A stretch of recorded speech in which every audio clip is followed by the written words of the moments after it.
நம்ம பக்கத்து நேபாளத்தில் ஒரு பிரச்சனை. அதாவது அங்கே ஒரு போராட்டம். அதாவது என்ன நடக்குது நேபாளத்தில், யூடியூப், ஃபேஸ்புக் மாதிரியான சமூக வலைதளத்துக்கெல்லாம் அரசு தடை விதித்ததுனால நாடாளுமன்ற கட்டடத்து மேலே, காத்மாண்டுவில் இருக்க நாடாளுமன்ற கட்டடத்து மேலேயும் தாக்குதல் நடந்திருக்கு. இதில் 16 உயிர்கள் கொல்லப்பட்ட நிலைமையில் அங்கே இருக்க ஹோம் மினிஸ்டர் ராஜினாமா பண்ணிட்டார்.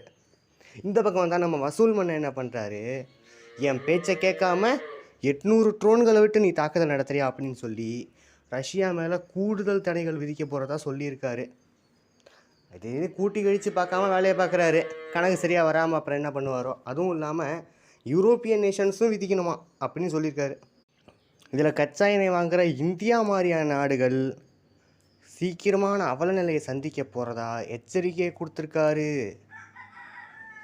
இதுக்கு பிரிக்ஸ் சமிட் ஆன்லைனில் சந்தித்து பேசின ஜெய்சங்கர் வாத்தி என்ன சொல்லியிருக்காரு, இதுக்கெல்லாம் நாங்கள் அஞ்ச மாட்டோம்னு சொல்லியிருக்காரு.